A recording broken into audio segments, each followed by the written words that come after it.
Good morning, Jerry. Good to have you back. Shan, RJ, Bobby, good to be on with you guys, and Merry Christmas to you guys. Jerry, do you do your Christmas shopping? How much Christmas shopping do you actually do? Well, listen, I'll tell you, I do quite a bit, and I really enjoy it. But the basic fun of it for me is really going in grocery stores. I need that, the smell, I need the atmosphere, the celebration that goes on for this time of year. I need that to get in the spirit. I grew up above a supermarket type store, and I just can't get there unless I have that experience. How does the how's the Christmas meal going to be different from Thanksgiving? I remember LeSueur peas in the past. I think I remember some duck. How does it differ from Thanksgiving? Well, I'm getting ready to have that this morning, traditionally, and it's side meat. It's salt pork. That's called side meat. It's delicious and kind of a traditional for our family, kind of a game type meal that can involve some type of venison. But those are usually the kind of things that show up. Jerry, can you cook or grill, or you're just hunting it? Oh no, I can cook. What I'm great at, frankly, is and I'm smiling when I say it, but frying catfish. Oh, and that's a legacy. I got that from my father, and but you put it in there and you meal it up and let it come to the top. When it's at the top, it's time to eat it, and eat it right there. Oh, yeah. Love it. Jerry Jones right here. RJ's mouth is on the ground. Yeah. What are you so surprised by? Look, I haven't had good catfish in a long time, and I really enjoy good catfish. Yeah. Well, first of all, I grew up in an area where it came out of the rivers. Yeah. And as you know, catfish out of the river is special, too, as opposed to farm raised or otherwise. But my family did a lot of fishing, and did a lot of frog gigging, frying those frog legs, cooking that catfish, and it just that's as far as I knew, that's the way it was. Jerry, we heard you had a little fun with Turpin over the Pro Bowl news. Can you tell us anything about putting a scare into your special teams ace? Listen, I really didn't feel bad, but I wanted to be sure because we haven't had a chance to joke around much, and he didn't know me, and as I got into that and asked him about that turnover that he made against Houston, as we got into that, I realized that maybe I was going a little too far and I better get it out on the table and tell him he had just walked in here and made Pro Bowl returner his first year in the NFL. But I let up real quick because I've known him, like I said, he didn't see me either, so he couldn't tell I was smiling. Well, look, let's talk about some of these guys. You listen to the radio, you know the stories. We all had y'all losing this offseason. People were ticked off at Steven. Why did Gregory get away? You had Tank Lawrence maybe not coming back, and then here you are at 10-4 in the playoffs with 7 Pro Bowlers. So just talk about some of these guys and the seasons that they had after a lot of people, including us, questioned the Cowboys offseason. Well, I think that I'm really pleased with some of the work that an Armstrong has done that didn't get to the Pro Bowl but played like one on occasion. Yeah. And he really stepped in there. I know we were disappointed that Gregory was not going to be out there. Frankly, I was too. But I felt that for where we got to, that you could have Armstrong, and you basically, if you will, you can have a Williams, who was our second-round draft pick. But we thought that we were getting as many as 3 players for what the price got up to relative to Gregory. Gregory is a pet cat of mine, and I've not only really liked him as a football player and his unique pass rush ability, but also as a person. So it was hard, but it was the thing to do, and it really turns out the right thing to do. Those players that we got that we couldn't have had with what we were going to spend for Gregory have been outstanding. Jerry Jones here on The Fan. You mentioned Williams. Jerry, what can you tell us, or how's he doing after the little car accident yesterday? I haven't talked to him, but I do know that from the standpoint of the wreck, I think it's fair to say he's okay. Now, I say that without having talked with him or, frankly, really analyzed the extent of his injuries, but they were discussing whether or not he could play Sunday or not. So that maybe gives you an idea of the status of the injury. But it would be purely a concussion question, and I don't have that. I don't know where he sits, and don't know that anything other than the timing of the accident got him within a pretty sensitive time frame of playing in this game this week, because we do need him. Yeah. Jerry Jones joins here 105 through the Fan. Do you see this game as a measuring stick? Well, against how we played the first time, yes. It sounds like they're not going to have their starting their quarterback, but I do. And frankly, it's important for us to come play good football right now. And I do want to see us do that. And I had always planned on us being competitive and having a chance to really win the whole thing. And it's still there.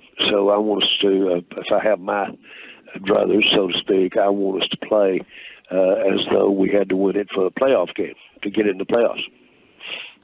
Jerry, Jaron Kearse was talking to the media this week and had some sobering statements about how the defense has played. He was, talking about how they haven't lived up to their standard and said specifically that teams turning on the tape right now, watching the film they've put out recently, specifically against Jacksonville, they're going to have teams licking their chops ready to play them on defense. Do you like hearing that kind of accountability, and are you comfortable with the preparation this week, how they're responding to what was a rough game last week in Jacksonville? I sure am pleased with that kind of introspect, if you will, of where we are. Everything you do in pro football goes on tape. On tape. Your practice goes on tape. Your games go on tape. And it's freely and it's distributed throughout the league. And not necessarily all the practices, but it makes my point. You are accountable whether you recognize it or not. And if you show vulnerability in areas, that's going to get exploited. That's as sure as the sun coming up. And so this is a part of the game that you better be ready if you have a spot that you're trying to cover up or a weak spot. Then the opposition's going to get to it. And they do have the football players to take advantage of it. All of them do.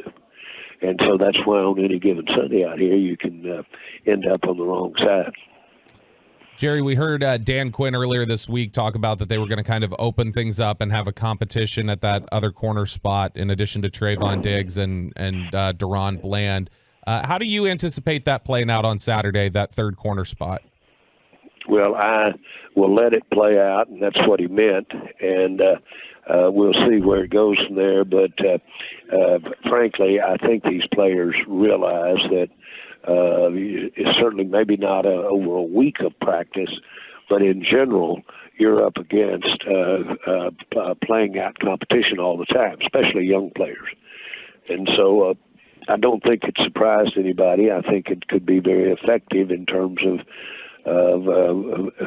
describing it that way, articulating it that way, because it could remind you as a player that you got better give it everything you've got each play at practice.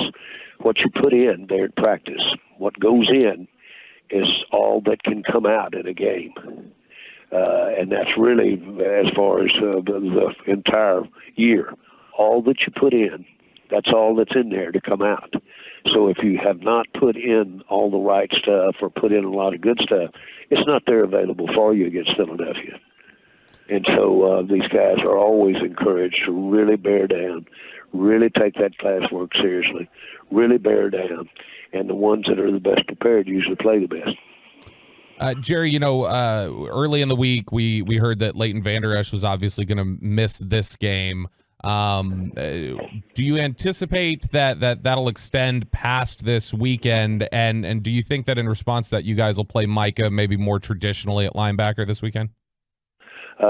I don't know that that's the case regarding Micah. I don't know that that's the case at all. He's such a valuable pressure player.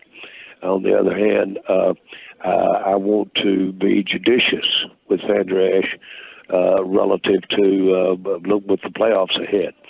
So we'll need to watch how quickly he comes back. I'm so relieved for him, and that the injury was of the nature that it was. and not more substantial. But we will be very, very careful here. And as you can see, he's really missed when he's not out there. He was sorely missed the other day. They took advantage of him not being out there. And we have great depth. We've got to get it out there and have it make the plays. But that should be our most in-depth position, linebacker. Jerry Jones joins us here at 105 through the Fan. Will T.Y. Hilton be active this week? Yes, he will be. Yes. And I'm excited to see him. And he's got the experience. And, boy, if he can really run and he can make his routes as you would expect. He's always had that as expertise. One of the smartest players that you've been around in the NFL. And so he hit the ground running here and should impact us immediately. So not just active, but would you anticipate him being pretty heavily involved this weekend? Well, heavily is a little bit of a word there that we won't hang on, but I do expect him to be involved and counted on. Let's put it like that. Jerry, can we officially close the door on Odell Beckham for this season? Let's just leave it where it is, and I have said that the more weeks that go by as you get toward the playoffs, and the less you have really pushed, and I'm talking physically now, and I'm talking about coming off his injury. The less you have that, then it diminishes the chance of him being able to play in the playoffs, and that's where that is. And in respect to our conversations that we have had and talking in the future, I'd just leave it where it is. Jerry, how do you see the right tackle rotation working this weekend? Is it going to be the same as last week or more Tyron? It would. I think it worked very good last week, and if we can make that work this week, it'll be good if we can get that much. It's great to have Peters in there as well, getting those reps. That'll pay off for us as well. Jerry, how do you feel about Howie Roseman and the roster and the team that the Eagles have built this season? Well, I don't know how you could be more impressed, and I'm as ever bit as impressed now as I was when we played them earlier, and they ended up winning, and so that was impressive. And we didn't have Dak at the time, so let's see where we are now. This would be a good measuring stick, as you mentioned at the start of the show. And Jerry, we always talk about it doesn't feel like we have rivalries as much in sports, but this feels like a rivalry for both cities. They're listening to this. We spy on them. We want to talk trash and rub it in their face as often as possible. But does this feel like the rivalry for the Dallas Cowboys right now? Well, it's sure a rivalry. Make no mistake about that. And I don't want to incite other teams by saying it is the rivalry, but it is a rivalry. And all you have to do, I'm reminded, this is a morning where I have all my family around me, all of my grandchildren, and all of us. Well, when in their early years, you could bet that when we went to Philadelphia, and most of them went and were there, they'd end up crying half the game because of all the things that were being said and all the things that were being gestures and everything that were going on. It's hard for them to understand, but that just makes for a good feeling when you have a good day. Well, look, Jerry, we're happy that you're able to join us again this week. Thank you so much for the honesty and the time as always. Enjoy the family time. Merry Christmas, and let's go get a win tomorrow. Let's do that. That's the important thing. Thank you.